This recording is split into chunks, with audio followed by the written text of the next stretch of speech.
Ladies and gentlemen, welcome to Level Up here at Sneakerness Amsterdam.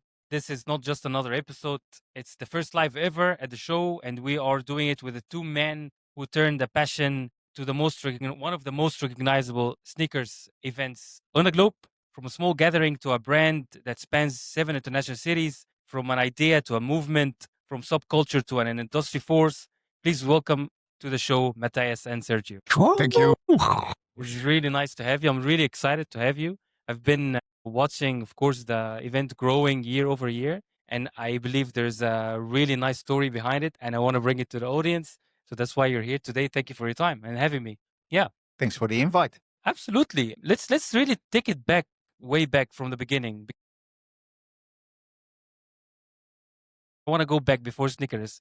Who was Sergio and who was Matthijs? You can start with Sergio. I was expecting like a more easy question, but okay. I'm just a handsome guy from a small village called Bern. And let's say like that. When I bought my first pairs of sneaker, I was around, I remember 12 or 13. And it was, I think, not, it was the second pair, sorry, because the first pair was a Kangaroos, which obviously was nice. But then I bought, I think it was a up-tempo-ish Air Max-ish Nike. And I was, let's say, walking around and said, wow, that's it. That's it. It's the moment. That was the moment. And I knew, okay, me and sneakers or sneakers and me are like this. And let's say for about 20 or 30 years, it was sneakers, my wife, and then my life. And now I had to change a little bit, daughter, wife, sneakers. So now I get it right? That's really good. And Matthijs? Yeah, I would say I was always involved in some part of street culture, heavily involved in graffiti culture as a graffiti writer, doing a bit of breaking, a bit of Nice. DJing, Nice. skateboarding. Boarding? Who didn't know that? I can show you the Oh, pictures. cool. So yeah, that was basically me growing up as a kid. Yeah. Nice. And coming together, making this live. What was the story behind it? Behind sneakerness? You mean? Yes. Hey, it is kind of simple because back then I bought a pair of, I remember that really well, Nike SBs Low, Dia de los Muertos. And there was kind of this platform called Sneaker Play. It was, let's say, a Facebook, but just for sneakers. And you could battle. And then I was battling a guy from, I think, the US. And he told me, hey, I don't want to be a D, but your pairs is fake. I was in shock because I paid 600. And you thought you had the knowledge, right? Of course. You're the expert. Of course. But the thing is that they were so limited that I didn't do my homework because normally you go to Nike Talk, see fake, not fake. Yeah. And mine was so badly fake. So badly. But then anyways, I just bought a new pair for 10K. So I spent 1.6K for both pairs. Anyways, the thing was then I asked myself, okay, how can I at least smack the guy who is selling me fakes? Okay, Yeah. let's do an event. Because when Whoa. I'm buying it and he sells me a fake pair. Yeah. No, and it started, I wanted just to have kind of a bazaar thing, but then it suddenly became the biggest sneaker convention in Europe. So Yeah. yeah, Whoa. it's kind of a fairy tale at the end. It is. It is. And how you guys got together to that. Maybe we have to explain that Sneakerness works in a way as a franchise. So there's Sneakerness International, who's handing out the licenses to partners who are willing to do a Sneakerness event locally. And Sneakerness Amsterdam was already a thing. But there were, I think, 3 editions before I came into play. And at some point, I noticed there was a gap year. And I started phoning around and then found out that an old colleague of mine was asked to do the production of Sneakerness Amsterdam. Whoa. And I thought, that's great. This is the Because moment. this is a great guy. He has great production knowledge. He can pull that part off, but he doesn't know jack shit about sneaker community. Maybe I can be of help.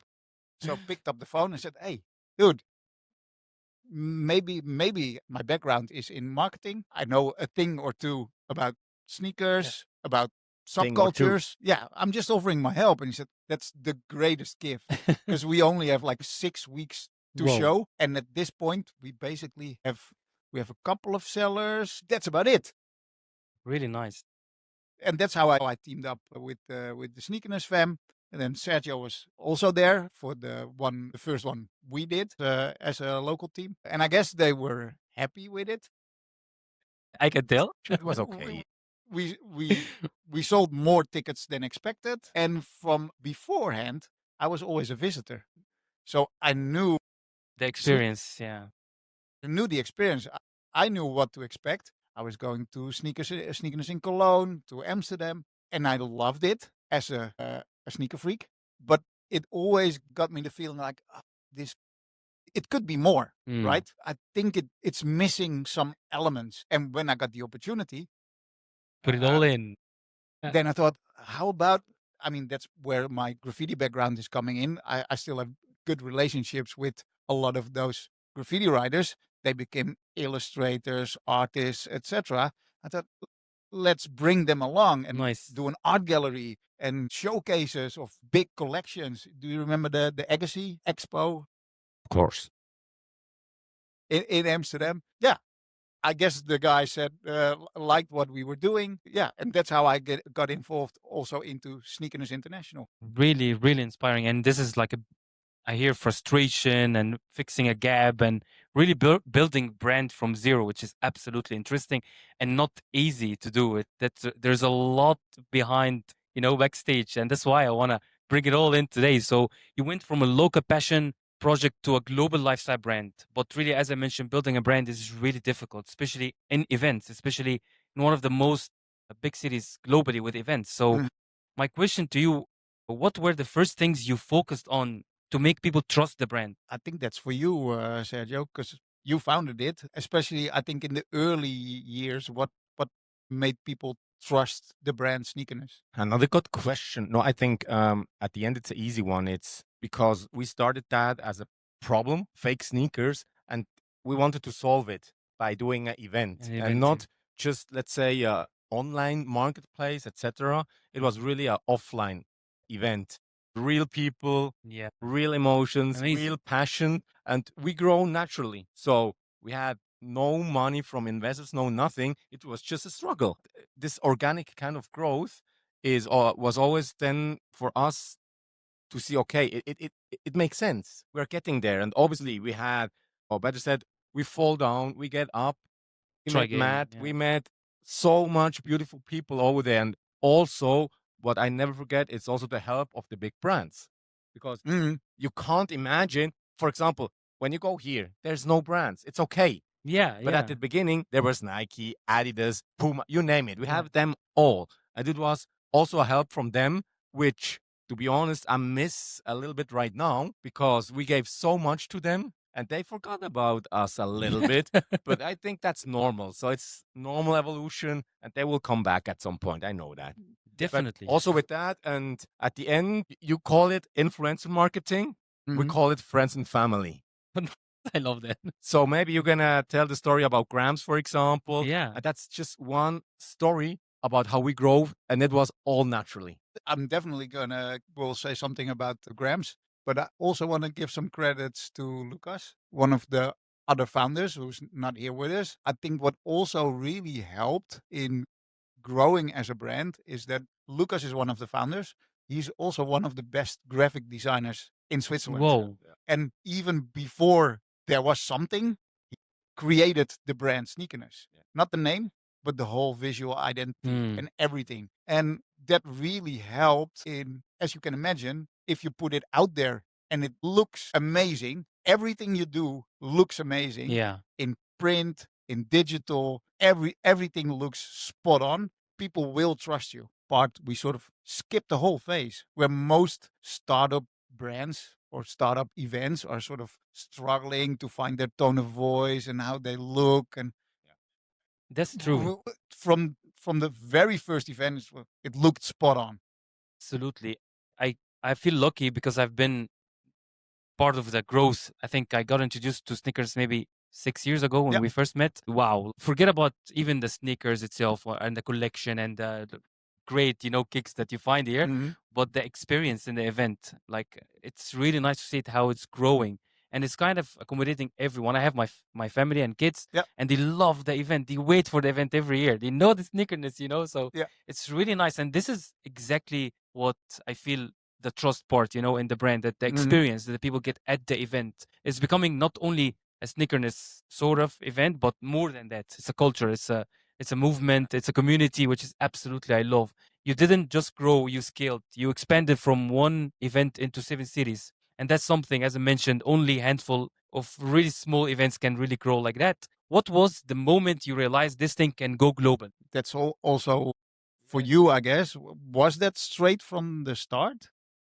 Or Not when because was the Yeah. first step it- going abroad? it was it was really a personal thing for me to see, or better said, when I founded Sneakerness, I had, I think, 3 targets. One target I forgot, but the other 2 I know. It was an interview in Sneaker Freaker, because Sneaker Freaker still, it's the Bible. When you get an interview there, Yeah, definitely. then you are kind of, okay, you did something. Yeah, you, yeah, you, yeah. you left the impact Yeah. in the sneaker culture. Check, I did that. And then secondly was, okay, when I'm going outside Switzerland, Austria, Netherlands, Germany, you name it, to see our poster with our logo. Yeah, It yeah. was, wow, that was the thing. Nice. Nowadays, forget about that. You need to be on TikTok. You know what I mean? But back then, you have this cultural, how to say that? The Island? campaign. yeah. Yeah, and it was wow. Okay, and then I started, okay, so I need to make Sneakerness happen in the outside of Switzerland. Nice. Then we got asked from Vienna, Austria, to make the event. Okay, Nick, let's go. We take the train, Nice. 8 hours drive. I saw the people there, handshake, we're doing Sneakerness in Vienna half a year later. Okay, and then I said, for me, Amsterdam, it's really cool. I like the culture. I like Air Max 1s. I like the people. Nick, we take the train. Let's go. We will find someone who is helping Nice. us. And for me, it was always handshaking. Then How it works. suddenly Cologne asked us. It was on the table with some kind of managers. And yeah, okay, let's do Sneakerness in Cologne. Yeah, of course. Handshake. No. Why no? We need a contract. What? Why? Why? This is my handshake. I gave my word. And then it started kind of feel, okay, Yeah. that's not just, okay, we go there and make something happen. It could be a business. Called my brother, and still till today, there's a license contract. We kind of change barely nothing. Whoa. It's, I think, 20 pages, not even, Yeah. 15 pages, Mhm. license contract. And then we started kind of thinking about business. But before, the first 3-4 years, not at all. Yeah. Not at all. I just called my guys, hey, let's go Let's to do it. Austria. Are you up for it? Yeah, Let's go. grab the cars, like grab your horses. Let's go. Really And interesting. yeah, it was super fun, super fun. What is the hardest part of scaling community-driven event? Because you definitely did that, Mhm. and I see it every year, and I see people that I meet every year, and that's a community. So, what is the most difficult part for you to reach here? On the one hand, maybe it sounds a little bit formal, but it's kind of the stakeholder management, how you will call it, Mhm. because we had really nice deals with Nike, for example, really nice deals with Mini, the automobile, and then also local deals and managing everything. And Nice. we were not a company. We were just, let's say, guys with the email, friends, yeah. info@sneakerness. We worked, let's say, 3 years just with this email, for example. Wow. And then it was, let's say, okay, let's go outside, because at the beginning, we didn't make any money. And then suddenly, okay, we need to pay for that. We need Yeah. to pay for that. We Yeah. need to pay for that. Who's paying for this? Yeah. And then, I guess okay. we are. But then we should be making some Yeah. money. Funny is also, we never had still today, I guess, about scaling and blah, blah. We're just doing events. It's and just that's naturally it. doing it. Naturally. Yeah. Everything, it's really organic, how the That's people great. say. Yeah. And this is, I think, the most successful growth is when it comes naturally, and then the community is growing as well, and across the globe. Yeah. 7 cities, right? Or more than 7 cities. I think, yeah. I didn't count anymore. What's the biggest challenge, setback that almost broke you, and now when you look back at it, it made you stronger? Maybe on a global thing, which I was really near to, let's say, how to say that in English? Give up, like To give up. Yeah. Mhm. to put the gun in the Yeah. field, is that when I brought Clark Kent, rest in peace, and Pobito Garcia, we were really the first ones in the world who brought them at the same DJ desk. But it costs a shit tons of money. I remember calling Clark Kent, yeah, business flight. What do you want to drink? Just Dom Perignon. So yeah, come on, dude.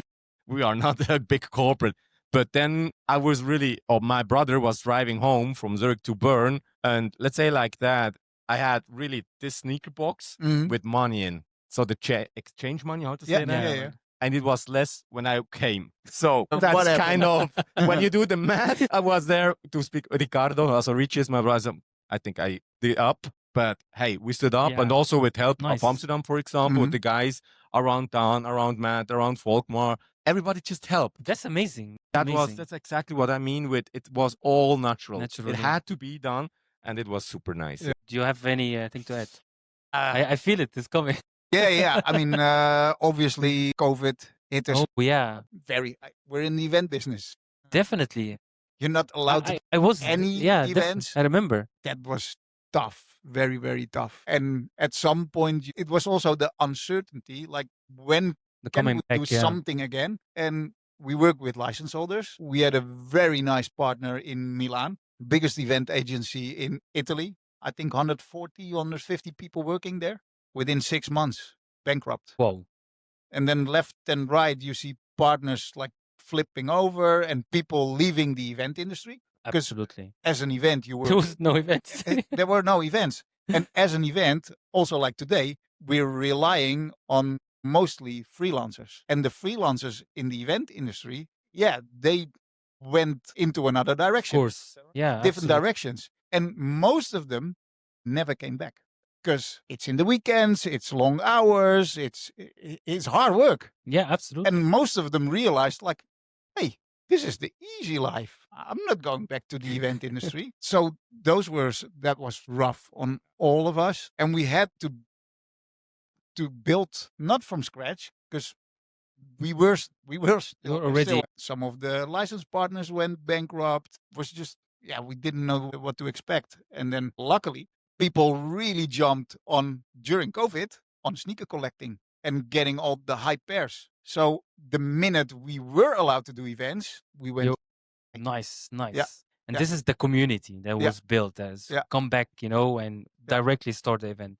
Yeah. Amazing. The sneaker world is evolving. I want to look a little bit into the future, AI, tech, resale, events. Where do you see the culture is going and where is sneaker going? I would say that sneaker culture is finally like growing up. It's been around for a while, but especially with these waves we've seen, like the big hype after COVID and Yeah. now slowing down. This is also a maturity process. And now we're getting at that stage like, okay, it's there. It will never, I mean, at some point we were also thinking, yeah, it might disappear. But now we know there's a steady base. It's stable. This is it, and now we build from there again. Nice. Do you have any future plans going new cities or expanding? We are expanding. We go to South America next year. nice. So that is really top. That's really but interesting. yeah, that's interesting. But I think we have another, let's say, challenge to solve, Matt and I, and especially also everybody in the, let's say, in the Sneakerness team is we have, let's say, with Zurich, Amsterdam, Rotterdam, we have the dinosaurs. And then we have the newcomers like Athens, like Budapest, who go straight to the roof because it's totally natural that after 16 years or 15 or 14 years doing Amsterdam, doing Zurich, it's maturated. The people are okay. And now Matt and I really need to be, and you see, and you see Athens and Budapest, craziness. Yeah. And for me, it's two different kind of events, but it's sneakerness. Yeah. So Matt and I have now the homework to do. How? Because it's at the moment, the gap is getting bigger and bigger. And that's obviously not good. And that's for us the main challenge at the moment. It's not really expanding to new cities. It's always nice. But at the moment, we need to bring, let's say, the events together again. Oh, and that nice. will be a mixture between digital and physical. Don't ask me exactly how we're going to do that. Or I will ask ChatGPT, I think, when I'm in the plane. But obviously, we need to really rethink a lot because sneaker hype is dead, maybe, yes. And that could be true. But the sneaker culture, like Matt said, it's very, It is, very much yes. alive. If you walk around today, you can already see this process. Like if you just compare this event to 1.5 years ago, the Amsterdam event, you will see so much more apparel. Yes. Like we have so many cool young fashion brands here on the floor today, and Which I love the most. becoming more and more a lifestyle event, and that makes the events we're doing hopefully more interesting for a wider range of people. Yeah. It's not just it's not that you're coming here just to buy sneakers. Yeah, exactly. Not anymore. Exactly. This is still the core of the event, and it will always be, hey, what's in a name? Yeah. But it's about street culture, and it's about discovery. Discovering new brands, discovering new music, discovering new sports. Just look behind you. You can test DJ gear. Yeah, exactly. For a lot of people, that might be the first time they're able to try and touch that kind of gear. And this is cool. Yeah. This is something I could be into. We have a golf simulator. There's some cool stuff. Yeah. This might be something I would want to do. Really Don't interesting. do it because I sucked so bad there. I'm the worst. Wow, that was really some inspiring, and I love the movement and the scale up and the natural part, how it got growth, and definitely is going even to grow more. Final advice to people who's listening to that podcast: 2 big heads, 2 journeys, 1 global brand. What advice would you give to anyone in the crowd or listening to this with an idea but afraid to do it? And each one can start something. Can start with Sergio. For me, it sounds a little bit too cheesy. Just do it. Just, You I was stole it. going to say almost. I don't want to quote Nike. No. I was, let's say. For me, it's Yeah. ain't nothing to it but to do it. Yes, yes. Because this Just is go. what you did exactly the last year, especially we mentioned COVID, and everything could have, stopped you. Like Yeah. there was nothing working, there was no event. So Yeah. I love that you still continue to do that, and you kind of leverage your network Mhm. and community, and you scaled up. Yeah. Yeah, and also to the people listening, if there's something you love, then start reaching out to people that are connected, that are already doing stuff you would like to do yourself as Yes. well. And this is sometimes what maybe that's our attitude, or maybe that's sort of a hip hop attitude. But if you're into something, just step up and do your thing and look for people that could use your help, and just reach out like, hey, I'm here. Is there Definitely. anything I can do for you guys? Absolutely. Absolutely. For me, also, one advice is that you need to kind of think, you want to make an impact or you want to make money. Because if you want to make money, focus 100%. Yeah. I never focused 100% on sneakerness. Never. It was a side hustle. Yeah. And still is it. Sometimes I'm asking myself, when I just put 100% to make money, would it be better? To be honest, no. No. The Then it's impact missing the soul. You're way much more money, to be honest. Making a marketplace Yeah, like of course. StockX, Yeah, like of course, whatever. Of course. But I'm so happy that we did this impact. Mhm. And I think that's the reason why this event is successful, because it's coming from passion. It's real 100%. passion. Absolutely. 110, right? Yeah. 100. You're absolutely right. And I want to take this moment to thank you, Matthijs, because basically the podcast is the same. I reached out to you and I was like, hey, I want to do that. I want to do it in Sneakerness. We wanted to do it first in the studio. And then I was like, yeah, why we do it in Sneakerness event itself, So thank you for the opportunity. Thank you, Sergio. Thank To you. come. Definitely was amazing. I love the conversation. We can talk forever, but I think we're done for today. It's really congratulations for the event. It's really nice to be part of it every year. I look forward to attend more and more. Let's do that. Thank you. Thanks, guys. Absolutely. Right, that, all this rap, play a hate.